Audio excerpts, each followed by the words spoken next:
भर्गो परिवार की कहानी भाग 9। सूरज के चढ़ने से पहले ही अनिरुद्ध और ललिता संगपुरा गांव के बाहरी इलाके में पहुंच गए थे, एक संकरी पगडंडी का अनुसरण करते हुए जो पहाड़ की तलहटी से होकर गुजरती थी।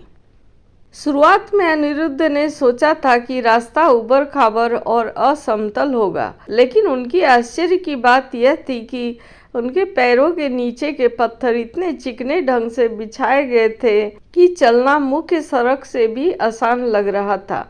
ऊपर की विरल शाखाओं से छन कर आने वाली धूप समतल पत्थरों पर हल्की चमक बिखेर रही थी।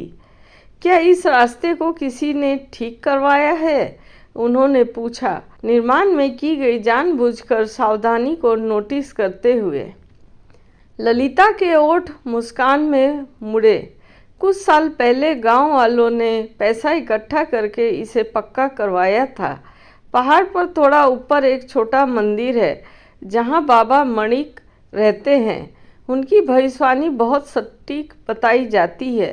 चूँकि कई गांव वाले ऊपर चढ़कर अगरबत्ती जलाने जाते हैं, इसलिए उन्होंने इस रास्ते को विशेष रूप से ठीक करवाया।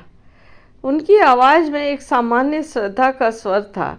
इन दिनों जब भी लोग कठिनाइयों का सामना करते थे, वे लगभग हमेशा देवताओं की ओर मुड़ते थे, मानते हुए कि भाग्य स्वर्ग से प्रदान किया जाता है।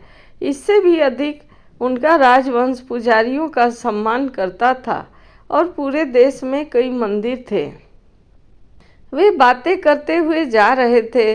उनकी आवाज़ें पेड़ों में हवा की हल्की सरसराहट के साथ मिल रही थी। जल्दी शाखाओं के बीच से सुधन परिवार की टाइल वाली छतें दिखाई दी। रसोई की चिमनी से हल्का धुआं उठता हुआ। अंदर रेवड़ी सुधन सुबह से इंतजार कर रही थी। वे अपनी बड़ी बहू केसकी के साथ बैठी थी, जो ललिता के दरवाजे से कदम रखते ही उठ खड़ी हुई। केसकी जल्दी से उसके पास आई। उनकी चूड़ियाँ हल्की खनकती हुई और ललिता की पीठ पर बंधी टोकरी को पकड़ लिया। जैसे ही उनके हाथों ने उसका भारीपन महसूस किया, उनका चेहरा चमक उठा। छोटकी, दामाद, तुम वापस आ गए? तुम थक गए होंगे। आओ आओ, जल्दी से बैठो। उनकी मुस्कान बसंत में खिले खेत के फूल की तरह खिल उठी। बड़ी मामी नमस्ते। ललिता ने नरमी से अभिवादन किया। अनिरुद्ध गुड़ की एक टोकरी लेकर पीछे आए, विनम्रता से सिर झुकाते हुए। नमस्ते बड़ी मामी। जब केसकी ने अंदर झांक कर देखा तो उनकी खुशी और गहरी हो गई। अंदर सुनहरे भूरे रंग के गुड़ के उदार टुकड़े चमक रहे थे। क्या भर्गो परिवार गरीब नहीं था? उन्होंने सोचा।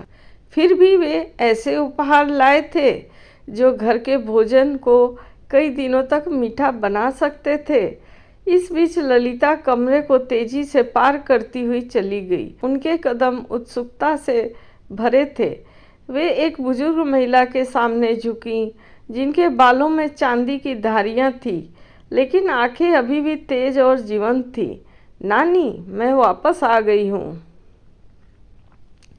रेवड़ी का सख्त भाव तुरंत पिघल गया।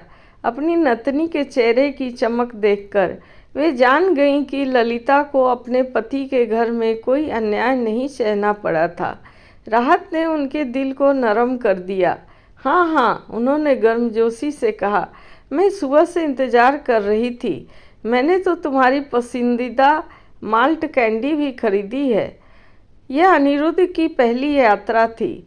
ललिता और रेवड़ी को एक पल देने के बाद वे आगे आए, स्थिर और सम्मानजनक। नमस्ते नानी, मैं अनिरुद्ध हूँ। अच्छा अच्छा अच्छा, रेवड़ी ने संतुष्टि से भारी आवाज़ में दोहराया। हालांकि वे 60 के उत्तरार्ध में थी, फिर भी वे खुद को ऊर्जा से संभालती थी। उनके पैर अब खेतों में मजदूरी नहीं करने देते थे, लेकिन वे अपना दिन बकरियां और गायें पालने में व्यस्त, मौसम में खाना बनाकर और धोकर और अपनी बहू को बच्चों में मदद करके बिताती थी। अब उन्होंने अनिरुद्ध को ध्यान से देखा। उनके परिष्कृत चेहरे, सीधी मुद्रा और शांत कोमल आंखें शब्दों से अधिक बता रही थी। उनके होठों पर मुस्कान आई जब उनके दिल में स्वीकृति बस गई। उनकी नतनी की शादी एक बुद्धिमान निर्णय लग रही थी। नानी, मेरी माँ कहाँ है? और बड़े मामा और छोटे मामा? मैं उन्हें नहीं देख रही हूँ, ललिता ने पूछा, चारों ओर नज़र दौड़ाते हुए। तुम्हारी माँ को तुम्हारी मौसी रीना और उनके पति चिंतामणि की मदद के लिए बुलाया गया था। तुम्हारे बड़े मामा और ममेरे भाई खेतों में हैं, वे शाम तक वापस आएंगे।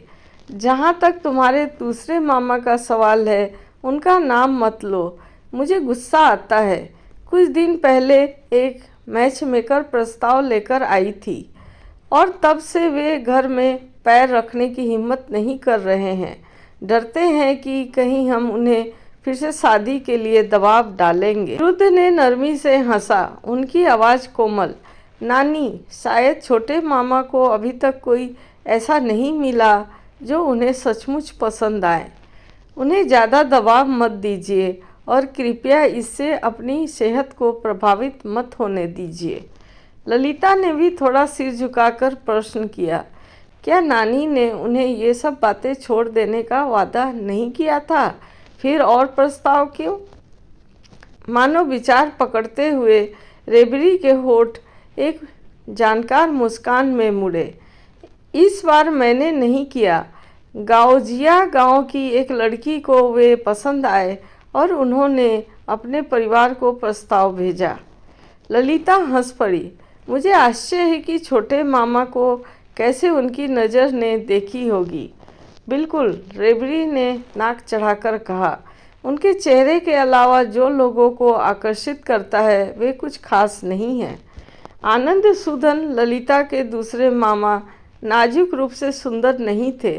उनके चेहरे मजबूत और सीधे थे, आँखें बड़ी और चमकदार, नाक सीधी और कद मजबूत। वास्तव में ऐसी किस्म का आदमी जिसे इन दिनों युवा महिलाएं पसंद करती है। हंसी की लहर के बाद रेवरी ने फिर से अनिरुद्ध की ओर मुड़कर कहा, दामाद जी, हमारे परिवार के मामले सब तुच्छ हैं। तुम्हें वे हास्यास्पद लग रहे होंगे। अनिरुद्ध के जवाब देने से पहले ललिता ने जल्दी से बोल दिया, उनकी आवाज़ दृढ़ लेकिन स्नेहपूर्ण। नहीं नानी, पति जी दयालु हैं, वे कभी हम पर हंसेंगे नहीं। रेवरी की हंसी नरम हंसी में बदल गई, जबकि अनिरुद्ध ने विनम्र मुस्कान दी। नानी सिर्फ मुझे चिढ़ा रही है, उन्होंने कहा। ललिता के गाल लाल हो गए और रसोई में मदद करने के बहाने वे जल्दी से बाहर चली गई। पूरे दिन वे चिंतित रही थी, डरते हुए कि नानी उनके पति को पसंद ना करे तो। अपनी माँ के अलावा नानी उनके जीवन में सबसे प्रिय बुजुर्ग थी। अगर वे अनिरुद्ध को स्वीकार कर ले तो ललिता का दिल अंततः शांत हो जाएगा। अपने नतनी के शर्मीले पीछे हटने को देखकर रेवरी को एक शांत निश्चय हुआ। ऐसी कोमल मासूमियत केवल सच्ची देखभाल से ही जन्म ले सकती है, कोई इसे नकली नहीं बना सकता।